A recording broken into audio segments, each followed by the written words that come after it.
So Intel's Arc A750 8GB GPU has recently undergone a significant price reduction. Currently, the ASRock Arc A750 is selling for under $230 on Newegg, while the Intel reference card is selling for under $250. It is worth noting that the ASRock version is an overclocked variant with a clock frequency of 2200 MHz compared to the 2050 MHz on the Intel reference card. So this begs the question, should you pick the Intel Arc A750 over similarly priced GPUs like the AMD RX 6650 XT or even the NVIDIA RTX 3050, although that's slightly more expensive? This video is brought to you by scdkey.com, where you can purchase Windows 10 Pro OEM keys for only $15.77. Use the link in the video description below to purchase Windows 10 Pro or Windows 10 Home OEM keys, and don't forget to use my 25% coupon code TP25. To activate your Windows license, press and hold Windows key plus S and type activation settings in the search box. Next, click on change product key at the bottom of the page and paste your newly purchased Windows 10 Pro OEM key. Wait for a few minutes and boom! Your Windows 10 Pro is now fully activated. And by the way, you can always upgrade to Windows 11 Pro for free. You can also get Microsoft Office 2019 and various other PC games. So check the links that I have put in the video description below. And now let's get back to the video.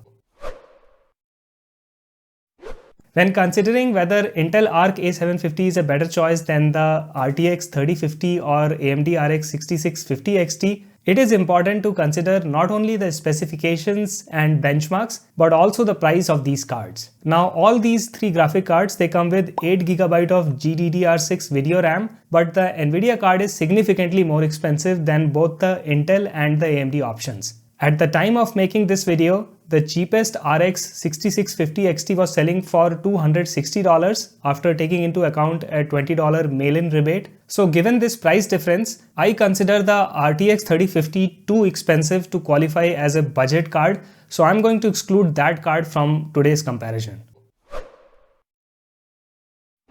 As we all know that last year Intel made a significant move by introducing their first generation Arc GPUs. However, upon their release, these GPUs have suffered from several driver issues and plenty of software bugs. As a result, user experienced suboptimal gaming performance, leading to a considerable number of people outright disregarding Intel GPUs.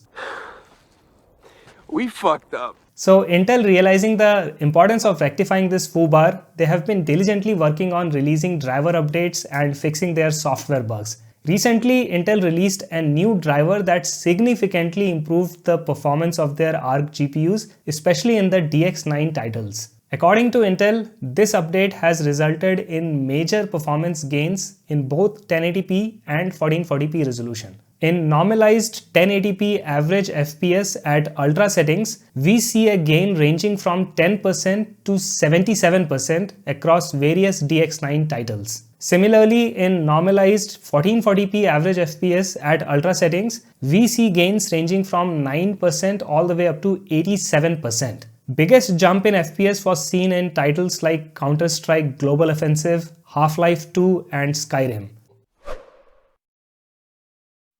But in order to get these performance gains, you need to enable something called resizable bars in modern Intel CPUs and smart access memory feature in the AMD Ryzen CPUs. Intel has been very open about this limitation, and they have reiterated this on their Arc website. You need at least a 10th gen or higher Intel CPU or an AMD Ryzen 3000, 5000 or 7000 series CPU to enable this feature. So we've had discussions about resizable bar. Yes. Right. So I think there's two parts to this. One, maybe describe what resizable bar is. Yeah. And then the second question that I think most people want to know is, we've been very open about turn it on. Intel Arc architecture is more sensitive to resizable bar. Turn it on. And it Yes. needs to be on, Yes. essentially, for a reasonable experience Yes. with. What I really want to make sure our gamers understand is if you buy an Arc, turn on rebar. So if you have an older PC without resizable bar support, just buy an RTX 3060. Don't even bother with Intel Arc GPUs because they are going to suck.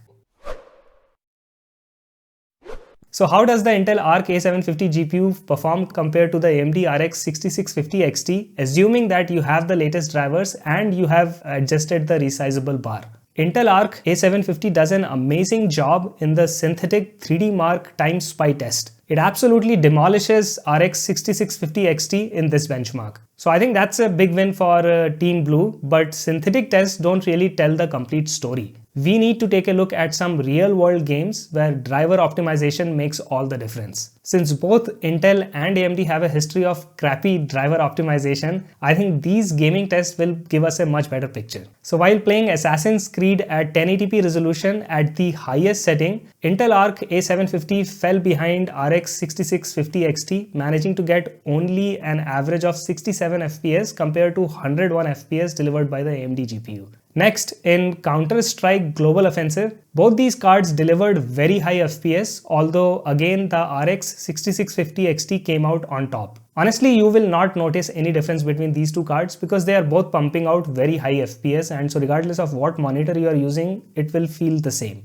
Now moving on to the ray tracing enabled gaming title, let's take a look at Far Cry 6. So here Intel Arc A750 again demolishes RX 6650 XT, and this should not come as a surprise to anyone because we all know that AMD cards, they suck in ray tracing. But the good news here is that Intel cards seem to be doing quite well, and this is, I think, a great news for gamers because we don't want Nvidia to monopolize ray tracing and leverage it to artificially inflate GPU prices, and that's exactly what they are doing with RTX 3050. Next, let's take a look at some of the older gaming titles like Final Fantasy XIV. So here Intel delivers decent frame rates but still falls behind AMD. And it's the same story with Just Cause 2 where Intel again gets beaten by AMD. But I don't think anyone is going to complain with respect to these games because the Intel Arc A750 is still delivering 226 FPS, which I think is insane for any gaming monitor, and you should not really be complaining when you are getting that kind of FPS. Next up is Gears Tactics, and here both Intel and AMD cards perform neck to neck. Let's move on to Forza Horizon 5. So RX 6650 XT delivers an average of 70 FPS while playing in 1080p resolution in ultra setting. Intel Arc A750 on the other hand delivers an average of 63 FPS, which is slightly lower, but I think it's still playable. Finally, in Tom Clancy's Rainbow Six Extraction, both these cards perform neck to neck and deliver almost identical FPS. Okay, so after all these tests, here is the bottom line. When it comes to relative gaming performance from these two cards, Intel Arc A750 is about 90% as fast as AMD RX 6650 XT.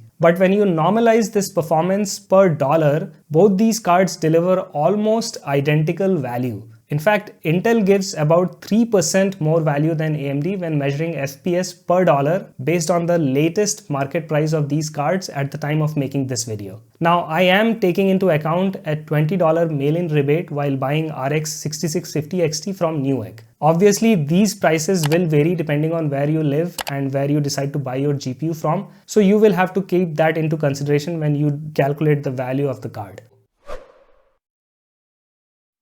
I feel like while Intel has made a lot of progress, it is still not there yet. In spite of the price reductions, these first generation Intel Arc GPUs do not provide good enough performance to justify their price. Although Intel graphics drivers are getting better, they still have many issues to iron out. Also, don't forget that your PC should be capable of enabling resizable bar to extract maximum performance from an Intel Arc GPU. Now things will be very different if Intel decides to drop more prices. I think the 8GB Arc A750 should be priced at around $179 and the 16GB Arc A770 should be priced at around $229. At these prices, the Intel Arc GPUs are going to be a great deal. The good news is that Intel has now become a worthy competitor in the discrete GPU market, in my opinion. They have been steadily improving their drivers and their software stack, and these enhancements will greatly improve the next generation Intel Arc, which is the Battlemage GPU. I honestly cannot wait for these new generation Intel cards to show up and disrupt the GPU market. On the other hand, I am a little worried about Nvidia's priorities. It seems like they are focusing more on generative AI, so stuff like ChatGPT and DALL-E 2, instead of focusing on gaming. And I think this might mean higher prices for us gamers, since Nvidia might not be putting as much effort into catering to gamers' needs. It's already clear that Microsoft and Google are planning to buy a lot of GPUs from Nvidia for their upcoming AI projects. So it's quite possible that these companies will swallow all the top-tier silicon that Nvidia makes. Personally, I'm hoping that Intel and AMD, they step up their game and they start offering better GPUs to us gamers at a more affordable price. That's going to be the most important factor. After all, not everyone is looking to invest in AI, and there are still plenty of people out there who just want to play some good old-fashioned games without breaking their wallet. In the meantime, if you are planning to upgrade your GPU, check out this video over here. In this video, I share my pick of the best GPUs in various price categories. So go ahead and watch that video, and I will see you guys over there. Bye.